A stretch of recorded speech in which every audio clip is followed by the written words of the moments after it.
नमस्कार। आज के इस वीडियो में सीखने वाले हैं कि बड़े से बड़े अंकों का वर्गमूल कैसे निकालें, वो भी 2 से 3 सेकंड में। तो आज का वीडियो ये उन बच्चों के लिए जो वर्गमूल निकालना नहीं जानते हैं 2 से 3 सेकंड में बड़े से बड़े अंकों का। तो अगर आप इस वीडियो को अच्छे से देख लेते हो, समझ लेते हो, तो आप किसी भी बड़े से बड़े अंकों का वर्गमूल 2 से 3 सेकंड में निकाल लोगे और ये भी पहचानना सीख जाओगे कि क्या उसका वर्गमूल निकल भी पाएगा कि नहीं निकल पाएगा। ठीक है, तो चलिए आज का वीडियो शुरू करते हैं। और अगर आपको ये वीडियो पसंद आए, अच्छा लगे, तो आप वीडियो को लाइक कीजिएगा, शेयर कीजिएगा और चैनल को सब्सक्राइब भी कर लीजिएगा। ठीक है, तो आज का इस वीडियो को आप अच्छे से देखिए।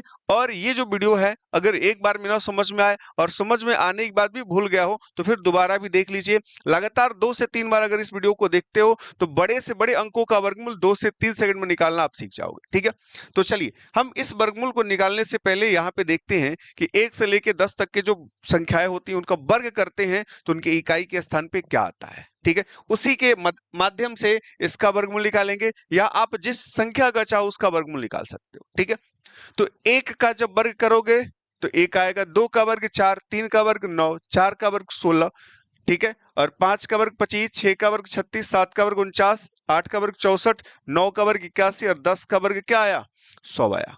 जब आप इन संख्याओं को देख रहे हो तो इससे ये पता चलेगा कि किसी भी अंक का, यानी यही संख्या ना जो होता है, इसका वर्ग करोगे तो इकाई के स्थान पे कुछ आएगा। तो आप देख रहे हो कि जब इन अंकों को, यानी 1 से लेकर 10 तक के संख्याओं को जब आपने वर्ग किया तो इकाई के स्थान पे क्या क्या आया है और क्या क्या नहीं आया है, ये दोनों पॉइंट आप ध्यान में बैठाइए। तो इकाई के स्थान पे 1 4 9 6 5 6 9 4 1, और यहां पे देखोगे तो लास्ट में डबल जीरो आया। इस पॉइंट को भी देख लेना है। ठीक है, इसका मतलब ये होगा कि अगर किसी संख्या का वर्ग करते हो, ठीक है, तो वो उस संख्या के वर्ग में इकाई के स्थान पे 0 2 3 0 2 3, ध्यान से देखिएगा, 0 2 3 7 और 8 नहीं आ सकता। तो उस संख्या के इकाई के स्थान पे 0 2 3 7 8 नहीं आ सकता। इसका मतलब ये हुआ, देखो आप, तो इसमें से 0 कहीं नहीं आया, डबल जीरो आया है। डबल जीरो आया, जब किसी संख्या के लास्ट पॉइंट पे जाओगे, अगर डबल जीरो है तो ही उसका वर्गमूल निकाला जा सकता है। सिंगल जीरो वाले का वर्गमूल कभी नहीं निकाला जा सकता है। मैं आपको समझाऊंगा, इस पॉइंट को अच्छे से देखिएगा। यानी कि 0 2 3 7 8 अगर कहीं भी आपसे दे दिया गया है, अगर यहाँ पे कह रहा है कि ये 37 दे दिया और यहां से कह रहा है कि ये क्या भाई 23 दे दिया, तो आप इसके चक्कर में पड़ो ही नहीं। आप लिखो भाई किसका वर्गमूल नहीं निकाल सकते हैं, ये इसका वर्गमूल निकालेंगे तो दशमलव में आएगा। ठीक है, ये पूर्ण वर्ग में नहीं आएगा। क्लियर है? क्यों? क्योंकि इसके इकाई के स्थान पे क्या है? 3 आया है। ठीक है ना, इसके इकाई के स्थान पे 3 है, और किसी भी नंबर का वर्ग करने के बाद इकाई के स्थान पे 3 नहीं आता है।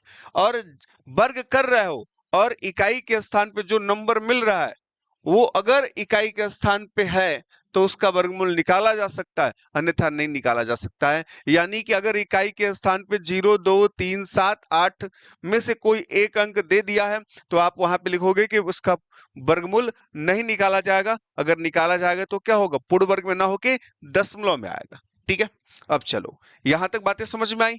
चलिए अब हम नेक्स्ट पॉइंट पे चलते हैं। नेक्स्ट पॉइंट, इसका जो महत्वपूर्ण पॉइंट है, यानी आप देखो 1 का वर्ग किए हो तो इकाई के स्थान पे क्या है? 1 आया है।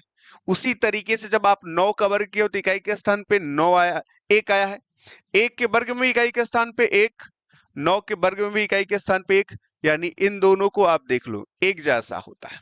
ठीक है, अब चलो 2 का वर्ग किए हो तो क्या आया है? 4 इकाई के स्थान पे। 8 का वर्ग किए हो तो इकाई के स्थान पे 4 आया है, ये एक जैसा होता है। जब आप 3 का वर्ग किए हो तो इकाई के स्थान पे 9 आया है। जब 7 का वर्ग करोगे तो इकाई के स्थान पे 9 आएगा। 4 का वर्ग इकाई के स्थान पे 6, 6 का वर्ग इकाई के स्थान पे 6, और 5 का वर्ग तो इकाई के स्थान पे सिर्फ 5, यानी 5 ही ऐसा है जिसका वर्ग करोगे तो इकाई के स्थान पे क्या आएगा? 5 आता है। ठीक है, ये भी पॉइंट आपको अच्छे से समझना कैसे होता है। अब हम यहाँ पे देखें कि देखो यहाँ पे कुछ अंक हम पहले से नोट कर चुके हैं जिसका हम निकाल के आपको दिखाएंगे। आप जिसका चाहो इस विधि से निकालना चाहो, जिस नंबर का आसानी से निकाल पाओगे। ठीक है, आप देखो अंडर रूट में क्या है, ये 3721 है, इसका वर्गमूल निकालना है। तो जो वर्गमूल निकालना होता है तो लास्ट का जो 2 डिजिट होता है उसको हम एक साथ काउंट करते हैं। तो हमने एक साथ काउंट कर लिया। अब इसमें एक बात बताओ कि ये जो 2 अंक है इसमें से इकाई का जो अंक आया हुआ है वो क्या है भाई, 1 है। और हमने बताया कि किसी भी नंबर का जब वर्ग करते हो, ठीक है, तो ये इकाई के स्थान पे नंबर मिलने वाले होते हैं। तो जब आप 1 का वर्ग करोगे तब 1 आएगा, नहीं तो 9 का वर्ग करोगे तब 1 आएगा। इसका मतलब ये होगा कि इसका अगर आप वर्गमूल निकालना स्टार्ट करते हो तो इसका जो इकाई का अंक होगा, ध्यान से देखिएगा, इसका जो इकाई का अंक होगा ये 1 होगा, नहीं तो 9 होगा। इसका इकाई का अंक क्या होगा, 1 होगा, नहीं तो 9 होगा। क्यों? क्योंकि इसमें देखो इकाई के अंक पे क्या है, 1 है, और 1 तभी आएगा, ये जो लिखा गया किसी न किसी संख्या का वर्ग ही तो है, बोलो, तभी तो वर्गमूल निकाल रहा है।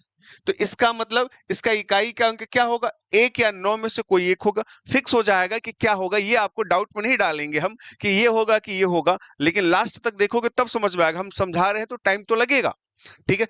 अब चलो, अब उसके बाद आप यहां देख रहे हो 2 अंकों के बाद जो बचा है उसको देखो आप, तो इसमें 2 ही डिजिट है और 37 है, 37 है।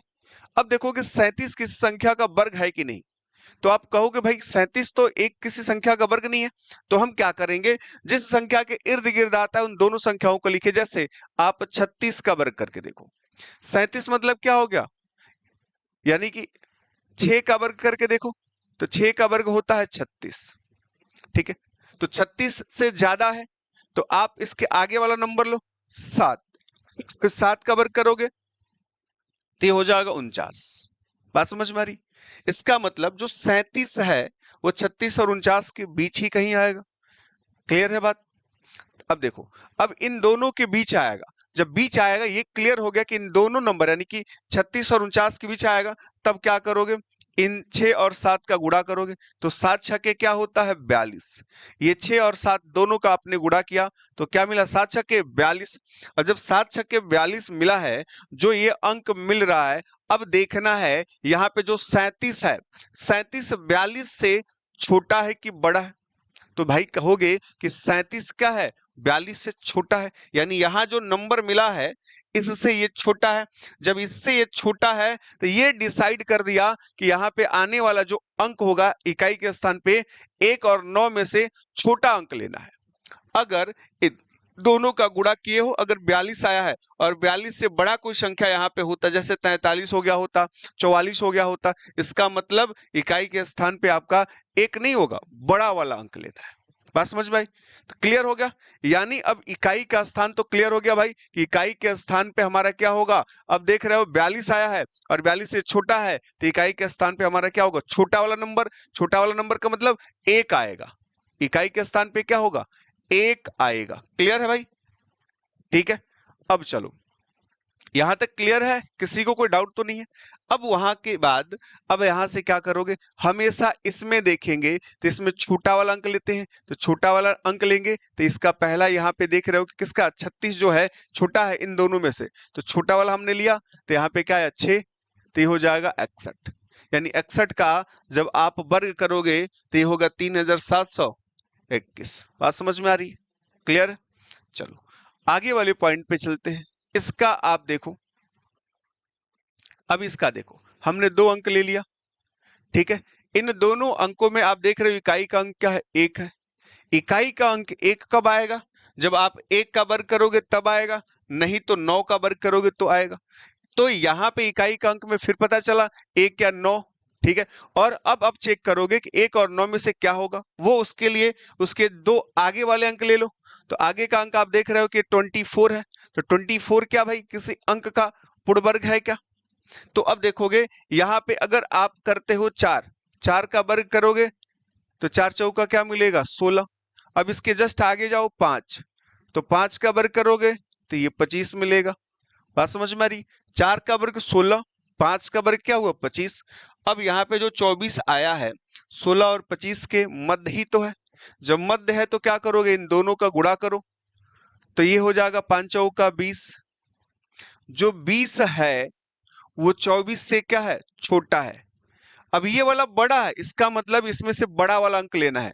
तो ये डिसाइड हो गया कि इसके इकाई के स्थान पे क्या होगा, 9 आएगा। क्लियर है। और इनमें से क्या करोगे, ये छोटा वाला अंक लेना होता है, इनमें से छोटा वाला लेना होता है, यानी ये 4 आ जाएगा। तो इसका वर्गमूल क्या होगा, 49 हो जाएगा। संतुष्ट। चले अब नेक्स्ट पॉइंट की बात करें। अब नेक्स्ट पॉइंट हमारा देखो, ये अंडर रूट में क्या है, 2916 है। इसका निकालोगे तो आप फिर कहोगे कि यहाँ पे हमने इसका पैर लगाया, ठीक है। तो यहाँ पे जोड़ा जब लगा रहे हो तो इकाई के स्थान पे क्या है, 6 आया है।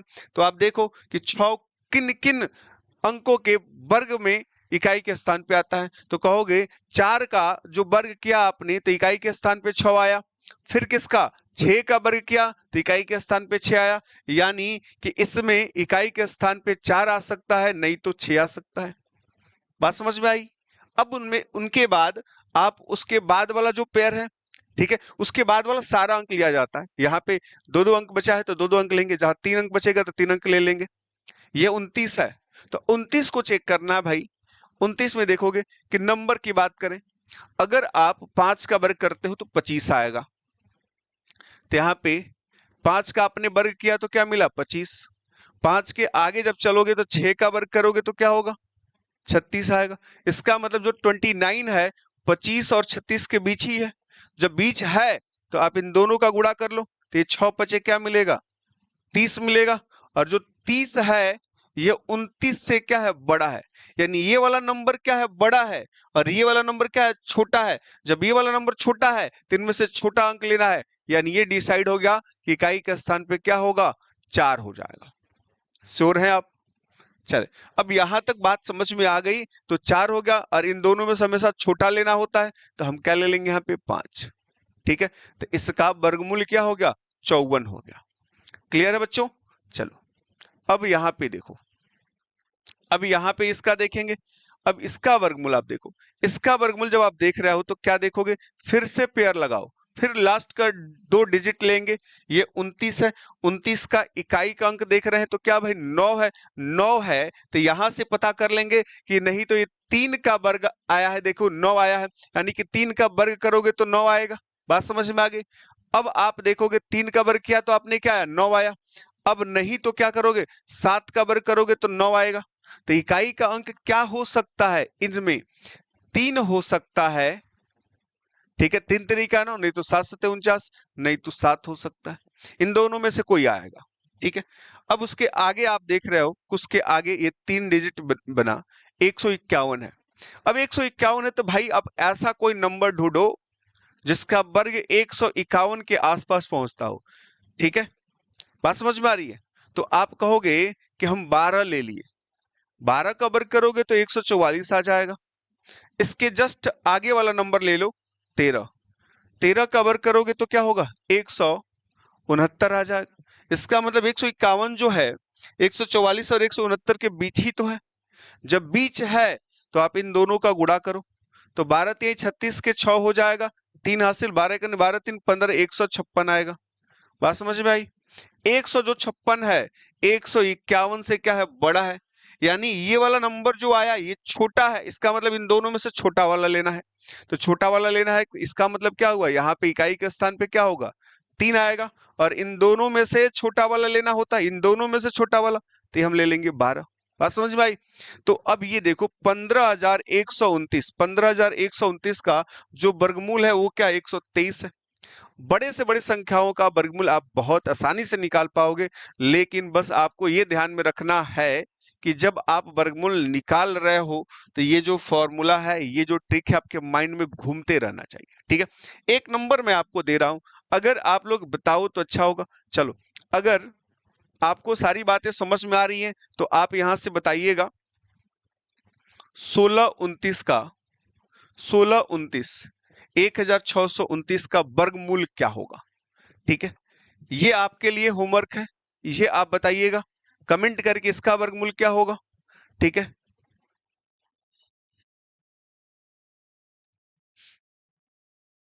और इसका वर्गमूल आप बताइएगा क्या होगा, इन दोनों का वर्गमूल बताइएगा क्या होगा। अगर निकलने वाला होगा तो बताइएगा, नहीं निकलने वाला होगा तो बताइएगा। तो आप सभी लोग इन दोनों अंकों का, दोनों संख्याओं का वर्गमूल करके कमेंट करके बताइएगा। आपको अगर अच्छा लगा हो वीडियो तो आप वीडियो को लाइक और शेयर भी कीजिएगा, ठीक है। तो इसी तरीके के मजेदार वीडियो के लिए आप इस चैनल को सब्सक्राइब कर लीजिए। ओके।